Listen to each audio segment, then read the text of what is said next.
Hello everyone, आपका बहुत बहुत स्वागत करती हूँ। आज जो भी रेसिपी मैं लेकर आई हूँ सब अपने ससुर जी की पसंद का लेके आई हूँ। उन्हें खाने में क्या क्या पसंद है तो बस आज वही सारी चीज़ें मैं बनाने वाली हूँ। तो यहाँ 1 कप धुली हुई उड़द की दाल में 2 चम्मच ली है उड़द की छिलके वाली दाल। इसे अच्छे से हाथों से मसल के 2 से 3 बार साफ पानी से धो लेते हैं और इसे 30 से 35 मिनट के लिए रेस्ट के लिए छोड़ेंगे ताकि दाल हमारी अच्छे से फूल जाए।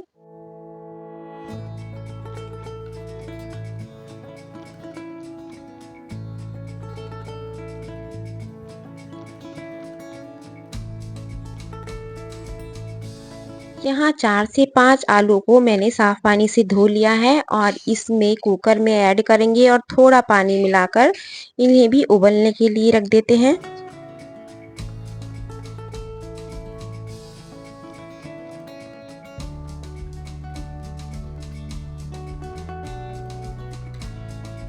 और यहाँ लिया है मैंने एक पैन, कढ़ाई कुछ भी ले सकते हैं। इसमें लेना है आधा कप देसी घी।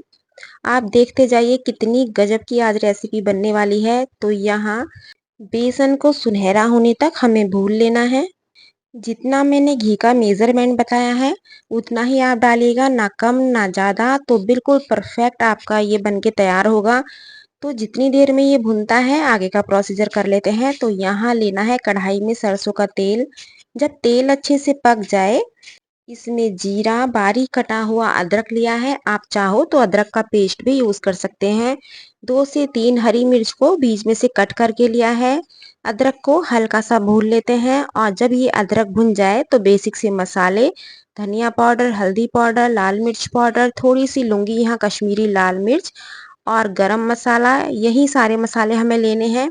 1 चम्मच भर के मैंने मटर पनीर मसाला लिया है और इसे भून लेते हैं। भूनने के बाद 2 से 3 टमाटर को मैंने पीस के लिया है, तो टमाटर भी यहाँ ऐड कर लेते हैं और टमाटर को मिला के भी इस मसाले को अच्छे से भूनेंगे। और उतनी देर में हम अपना बेसन देख लेते हैं कि बेसन की क्या कंडीशन है।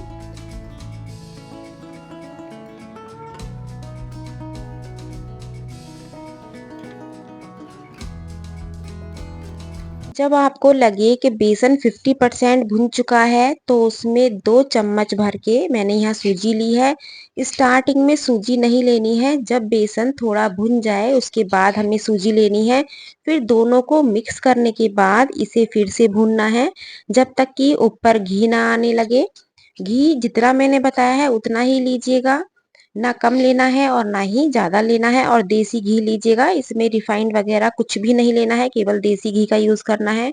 और आप देख सकते हैं कलर चेंज होने लगा है। जब इसका कलर चेंज हो जाए तो यहाँ 2 चम्मच के करीब दूध लिया है और दूध को इस बेसन में ही ऐड कर लेते हैं। ये आपको एक कटोरी लग रहा है भरी हुई, लेकिन इसमें 2 से 3 चम्मच ही दूध आता है। बहुत ज़्यादा दूध का यूज़ नहीं करना है। हल्का सा मैंने फूड कलर लिया है, येलो कलर। यदि आपको स्किप करना है तो वो आप कर सकते हैं। जब बेसन अच्छे से भुन जाए, हल्का सा इसमें घी अलग हो जाए, तो यहाँ खरबूजे के बीज लिए हैं। 2 से ढाई चम्मच खरबूजे का बीज लेना है और इसे भी अच्छे से मिक्स कर लेते हैं। बेसन हमारा इतना गर्म है कि इसमें खरबूजे की मींग अच्छे से फूल जाती है और बढ़िया से एकदम भुन जाती हैं। तो अलग से नहीं भूनना है, बेसन में डाल के ही भूनना है। तो इसे भूनने के बाद ठंडा होने के लिए साइड में रखेंगे और यहाँ ले लेते हैं थोड़े से पिस्ते और पिस्तों को इस तरीके से ग्रेट कर लेते हैं। जो बारीक वाला कद्दूकस होता है उसमें मैं ग्रेट कर रही हूँ। आप चाहो तो इसे कटिंग करके भी ले सकते हैं, नाइफ से काट सकते हैं। तो आप देखिएगा कितना बढ़िया से ये कद्दूकस हो जाता है, बहुत बढ़िया से एकदम इसका चूरा हो जाता है।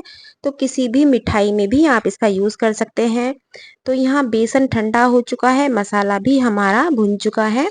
तो गैस की फ्लेम को मैंने लो कर दिया है। मसाला थोड़ा और भून लेते हैं और यहाँ मिलाई है उसी कप को नाप के मैंने बूरा। बूरा यदि नहीं मिल सकती है तो आप चीनी को पीस के ले सकते हैं। हरी इलायची का पाउडर लिया है और इन सभी को अच्छे से मिक्स कर लेते हैं। बेसन यदि बहुत ज़्यादा गर्म है तो उसमें आपको शुगर पाउडर नहीं मिलाना है या बूरा नहीं मिलानी है। जब ये हाथ लगाने लायक बेसन हो जाए तभी आपको मीठा मिलाना है, उससे पहले आपको मीठा नहीं मिलाना है। तो इसे अच्छे से मिक्स कर लेते हैं और पहले सब्जी देख लेते हैं कि मसाला हमारा कितना बढ़िया से भुन चुका है, आप देख सकते हैं। तो इसमें लेना है बिल्कुल ताज़ा दही, 2 से 3 बड़े चम्मच आप दही मिला के इसे अच्छे से फेंट के भून लीजिएगा।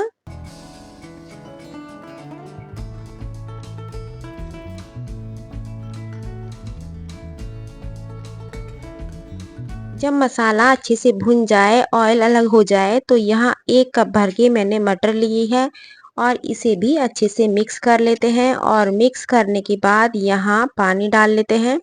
सब्जी की जितनी भी ग्रेवी आपको रखनी है उस हिसाब से आप पानी का यूज़ कीजिएगा। मैंने यहाँ 2 गिलास भर के पानी लिया है, क्योंकि सब्जी के अकॉर्डिंग मैं पानी ले रही हूँ। आप ये देखिएगा कि आप 4 आलू की सब्जी बना रहे हैं या 5 ही बना रहे हैं, या आपको कितनी ग्रेवी रखनी है। तो पानी को अच्छे से मिक्स कर लेते हैं और आलू उबले हुए हैं, उन्हें मैंने छील लिया है। तो इस तरीके से हाथों से मैश करके डालिएगा। इस सब्जी में कभी भी आलू को नाइफ से काट के मत लीजिएगा, हाथों से फोड़ के ही लीजिएगा। और बहुत बड़े पीस भी नहीं लेने हैं और बहुत ज़्यादा एकदम छोटे पीस भी नहीं करने हैं, नॉर्मल रखने हैं। थोड़ा सा जैसे स्टफिंग हम बनाते हैं, थोड़ा उस तरीके से मैश कीजिएगा और थोड़े थोड़े पीस थोड़े बड़े साइज में डालिएगा। तो पहले आलूओं को सबको हम फोड़ लेते हैं, फिर इसमें ऐड करेंगे स्वाद अनुसार नमक और इसे अच्छे से मिक्स कर लेते हैं।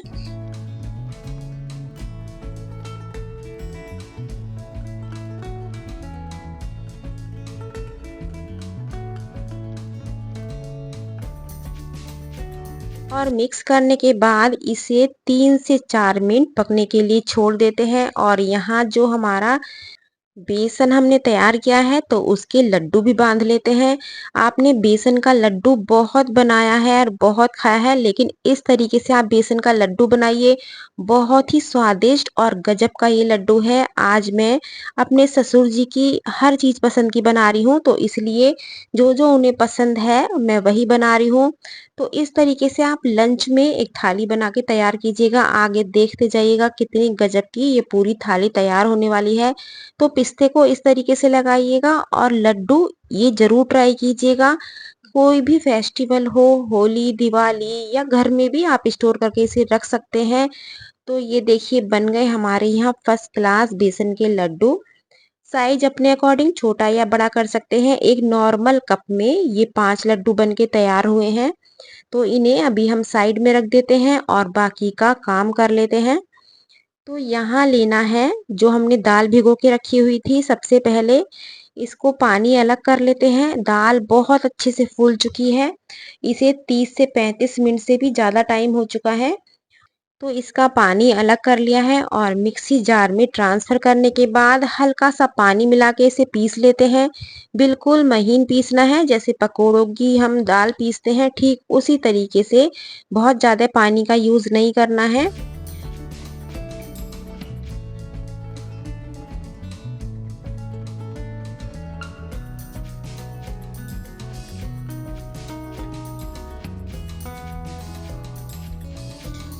तो इसमें ऐड करेंगे स्वाद अनुसार नमक, थोड़ा सा लिया है मैंने गरम मसाला, आप चाहो तो यहाँ हींग का भी यूज़ कर सकते हैं। और इसे फेंट लेते हैं। हमें कितनी देर फेंटना है? केवल 2 मिनट के लिए फेंटना है, बहुत ज़्यादा नहीं फेंटना है। हमेशा याद रखिएगा जो उड़द की दाल होती है उसे कम फेंटा जाता है और जो मूंग की दाल होती है उसे बहुत ज़्यादा फेंटा जाता है। यदि उड़द की दाल है तो उसे 1 मिनट भी आप फेंटोगे तो कोई भी चीज़ बनाओगे बहुत सॉफ्ट बनेगी। यदि मूंग की दाल फेंटोगे तो उसे कम से कम 4 से 5 मिनट फेंटेंगे तब वो उतनी सॉफ्ट बनेगी। तो थोड़ी सी मैंने दाल पहले अलग कर ली है और इसमें मिलाना है लाल मिर्च पाउडर। लाल मिर्च हमें बहुत बारीक वाला नहीं लेना है, जो कुटा हुआ मोटा लाल मिर्च होता है वो मैंने यहाँ लिया है। 1 बड़ा चम्मच भर के मोटी कुटी हुई सौंफ ली है और 1 कप भर के सूजी ली है और बाकी का लूँगी मैं यहाँ गेहूँ का आटा। तो जैसे हमने 1 कप सूजी ली है तो 2 कप मैंने भर के यहाँ गेहूँ का आटा लिया है। इन सभी को अच्छे से मिक्स कर लेते हैं। आटा आपको उतना लेना है कि पानी हमें बहुत कम मिलाने की ज़रूरत पड़े, ज़्यादा पानी का यूज़ नहीं करना है। यदि ज़रूरत पड़े तो बस छींटा आप लगा लीजिएगा। ऐसा ना हो कि दाल हमारी बहुत कम हो और आटा आप बहुत सारा ले लें, तो ऐसा मत कीजिएगा। तो फिर आपको दाल वाला फ्लेवर इसमें कम मिलेगा, उतना बढ़िया से नहीं मिल पाएगा। तो इसका पहले हम डो लगा लेते हैं। और यहाँ सब्जी की गैस को ऑफ कर देते हैं क्योंकि सब्जी को 3 मिनट हो चुके हैं। ऊपर से डालेंगे हरा धनिया। तो इस तरीके से आलू मटर की सब्जी भी हमारी तैयार हो चुकी है। आप देख सकते हैं पकने के बाद इसकी ग्रेवी भी गाढ़ी हो गई है और जब ये ठंडी होगी तब और ज़्यादा गाढ़ी हो जाएगी। तो जो मैं थाली तैयार कर रही हूँ उसमें इस तरह की सब्जी चलती है। और यहाँ ले लेते हैं कढ़ाई और कढ़ाई में डाल लेते हैं वनस्पति घी, रिफाइंड सरसों का तेल, जो भी आपको पसंद हो। तो मैं हमेशा आधा वनस्पति घी लेती हूँ और आधा पका हुआ जो मेरे पास तेल रखा रहता है वो लेती हूँ। जो भी आप पसंद करते हैं उसके अकॉर्डिंग आप कढ़ाई में घी तेल गरम होने के लिए रख दीजिएगा। आटा भी बढ़िया से सेट हो चुका है। इस पे थोड़ा लगाऊंगी सरसों का तेल और इसे 1 मिनट के लिए बढ़िया से मसल लेते हैं।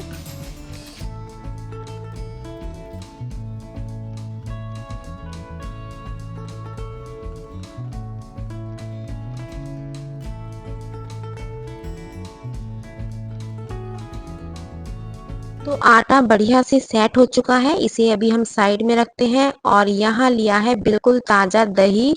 तो दही को थोड़ा मथ लेते हैं।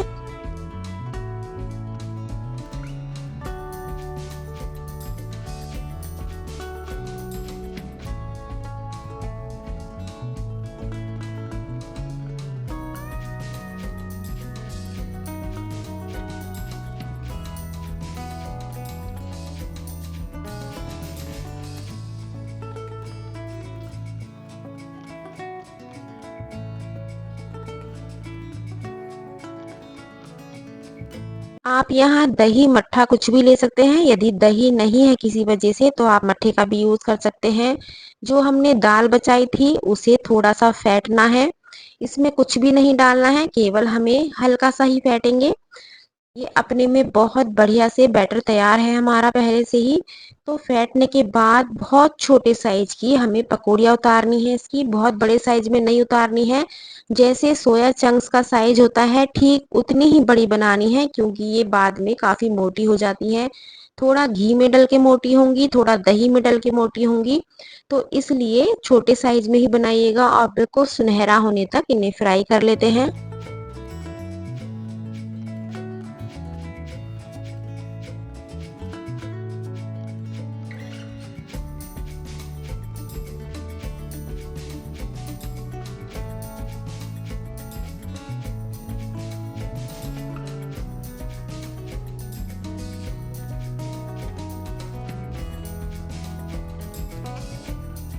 आप इस तरीके से उड़द की दाल की पकौड़ी बना के इसकी सब्जी भी बना के तैयार कर सकते हैं। मैं अधिकतर बनाती हूँ तो इसलिए आपको ओरल में बता रही हूँ।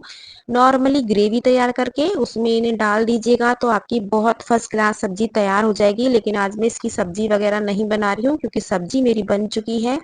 तो इन्हें उतार के थोड़ा ठंडा करने के बाद ही यूज़ करेंगे। तो यहाँ सबसे पहले पकोड़े ही ले लेते हैं क्योंकि थोड़े ठंडे हो चुके हैं। थोड़ी सी ली है मैंने बेसन की बूंदी, जो रायता बनता है उसी की बेसन की बूंदी ली है। और यहाँ फिटा हुआ दही ले लेते हैं। यहाँ मट्ठा भी आप ले सकते हो, दही भी आप ले सकते हो। तो यदि आपने इस तरीके से ट्राई नहीं किया है ना तो आप इस लंच रेसिपी को जरूर बनाइएगा। काला नमक लिया है, सफेद नमक लिया है और इसमें तड़का लगाने के लिए एक कलछी में मैंने सरसों के तेल को बहुत अच्छे से गरम कर लिया है। इसमें जीरा, हींग, लाल मिर्च पाउडर या साबुत धनिया भी मैं डाल लेती हूँ तड़के में। जो भी आप डालते हो उस हिसाब से आप तड़का लगा लीजिएगा। तड़का बहुत तरीके से लगता है लेकिन फिलहाल मैं आपको इस तरीके से बता रही हूँ। जब भी तड़का लगाएं इसको कवर करके ही लगाएं ताकि इसका जो खुशबू होती है हींग जीरे की उड़े ना, इस रायते में ही अच्छे से मिक्स हो जाए। तो इस तरीके से आप तड़का लगाइएगा। ऊपर से आप पुदीना या बारीक कटा हुआ हरा धनिया, यदि सूखा हुआ पुदीना है वो डाल सकते हैं। यदि पुदीना नहीं है तो आप हरा पुदीना भी काट के डाल सकते हैं। ये देखिएगा बहुत ही अभी ये फूली हुई नहीं है पकौड़ी। जिस टाइम मैं सर्विंग करूंगी उस टाइम इस रायते की आप हालत देखना कितना गजब का ये तैयार होता है। तो इसे अभी हम साइड में रख देते हैं और आगे का जो प्रोसीजर है वो भी कर लेते हैं। तो बहुत ही फास्ट तरीके से आज लंच की तैयारी चल रही है, तो इसलिए जल्दी-जल्दी से लाइक शेयर ज़रूर कर लीजिएगा। यदि चैनल पे पहली बार आए हैं तो सब्सक्राइब करना बिल्कुल मत भूलिएगा, क्योंकि बहुत ही आसान और बहुत ही स्वादिष्ट मैं रेसिपी लेकर आती रहती हूँ। तो सबसे पहले चकले पे, बेलन पे लगाएंगे थोड़ा सरसों का तेल, ताकि आटा हमारा ना चिपके, क्योंकि इस आटे में मिली हुई है दाल, तो इसलिए ये आटा थोड़ा चिपक जाता है। तो हम पहले सरसों का तेल इसीलिए लगाएंगे। यदि नॉर्मली आटा होता तो उसमें इतनी दिक्कत नहीं आती है। हाथों पे भी हल्का सा तेल लगाएंगे और इस तरीके से इसके पेड़े बना लेते हैं। ये कचौरियाँ इतनी फर्स्ट क्लास बनती हैं, ना इसमें स्टफिंग की ज़रूरत है, ना ही दूसरे बंदे की ज़रूरत है कि एक बंदा इसको कचौरी को भरेगा और एक दूसरा बनाएगा, तो उसमें एक जना काफ़ी रहता है इसे बनाने के लिए। और इस तरीके से हाथों पे या तो बढ़ा लीजिएगा, हाथों पे प्रैक्टिस नहीं है तो आप चकला बेलन से भी इसका साइज बड़ा करके इन्हें फ्राई कर लीजिएगा। तो यहाँ उड़द दाल की कचौरी बिल्कुल फर्स्ट क्लास बनती है। आपने यदि ऐसा ट्राई नहीं किया है तो इसे एक बार मेरे कहने से ज़रूर ट्राई कीजिएगा। और जिस टाइम आटा तैयार हो उस टाइम इसमें सूजी ज़रूर मिलाइएगा। ऐसा नहीं है कि प्योर गेहूं के आटे से बनाएं। गेहूं के आटे से आप बना सकते हैं, यदि घर में बुजुर्ग हैं उनके लिए बना रहे हैं तो आप सूजी का यूज़ मत कीजिएगा, क्योंकि बहुत ज़्यादा करारी बनती है। यदि आपको बच्चों के लिए, यंग है सब, तो आप सूजी मिला के बनाइएगा तो बहुत कुरकुरी एकदम खस्ता बनेंगी। तो आप नॉर्मल कचौरियों की तरह इन्हें फ्राई कर लीजिएगा।